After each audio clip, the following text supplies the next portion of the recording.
আসসালামু আলাইকুম রহমতুল্লাহ। অন্যান্য ধর্মের ভাই বন্ধুকে জানাই শুভেচ্ছা। আমি আজকে যে বিষয় নিয়ে কথা বলবো সেটা হচ্ছে মেডিসিন কোম্পানি। বাংলাদেশে যতগুলো কোম্পানি রয়েছে অ্যাবাউট টু ৩৫০। এই ৩৫০ company tablet, capsule, syrup, injectable item, চোখের আইটেম বিভিন্ন আ প্রোডাক্ট তৈরি করে থাকে, হ্যাঁ? বাজারজাত করে থাকে বাংলাদেশে এবং বিভিন্ন রাষ্ট্রে এক্সপোর্ট করে থাকে। এই ট্যাবলেট ক্যাপসুলগুলো তৈরি করতে যে কাঁচামালটা ব্যবহার করে থাকে বিভিন্ন কোম্পানি, এই কোম্পানিগুলো কাঁচামালগুলো কোথায় থেকে নিয়ে আসে?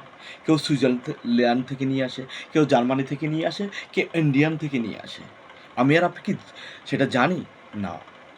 আমরা সাধারণ মানুষ একজন ডাক্তার প্রেসক্রাইব করবে অথবা একজন ডক্টর কেমিস্টের কাছে গিয়ে আমরা যখন অসুস্থ হব, ওখান থেকে মেডিসিন নিয়ে খাবো, দেন অসুস্থ হয়ে গেলে মেডিসিন খাওয়ার পরে আমরা সুস্থতা অর্জন করার জন্য তো সেগুলো খাবো, তাই না? কিন্তু সবচেয়ে বড় প্রবলেমটা কোথায় জানেন?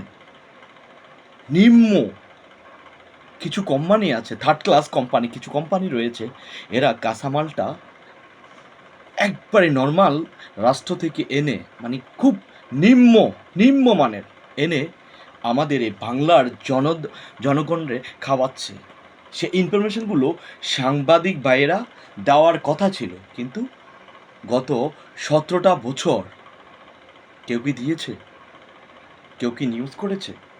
যদিও কেউ করে থাকে, সেটা হয়তো দামের ডিফারেন্স নিয়ে কথা বলেছে, বাট কাঁচামালটা নিয়ে কথা বলে নাই।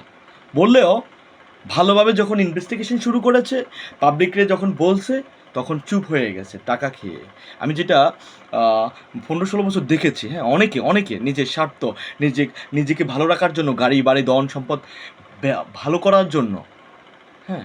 ওরা বাংলার জনগণের কাছে বেইমানি করেছে। অনেক আরএসএম রয়েছে নিজের গাড়ি, বাড়ি করার জন্য কোম্পানির সাথে ভালো ভালো রিলেশন রেখেছে। মানুষ মরে যাক, ওরা ওরা ধরো একটা নর্মাল কোম্পানিতে ওরা জব করে, কিন্তু ওরা নর্মাল কোম্পানির মেডিসিন খায় নাই, ওরা খেয়েছে ভালো ভালো টপ লেভেলের কোম্পানি। কারণ তারা ওই যে কম দামি ওষুধ বিক্রি করে ওখান থেকে ভালো প্রফিট করে দামি মেডিসিন খেয়েছে।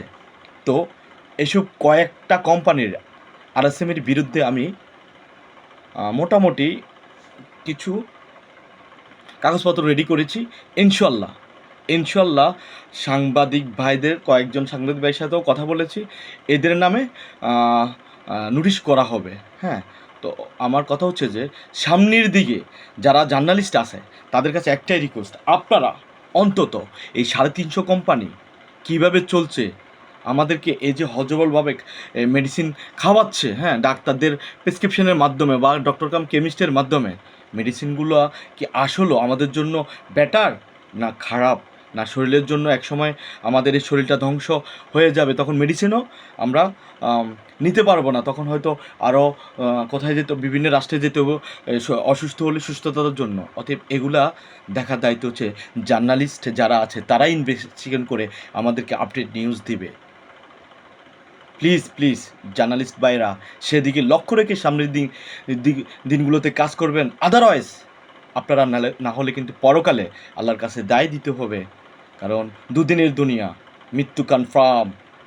কেউ অট্টালিকা তৈরি করবে, কারো সন্তানকে বিদেশে নিয়ে পড়াশোনা করাবে, আর কারো সন্তান এই কম দামি ওষুধ খেয়ে ধ্বংস হয়ে যাবে, পরিবারটাও ধ্বংস হয়ে যাবে। তাদের বিরুদ্ধে এখনই রুখে দাঁড়ানোর সময় এসেছে।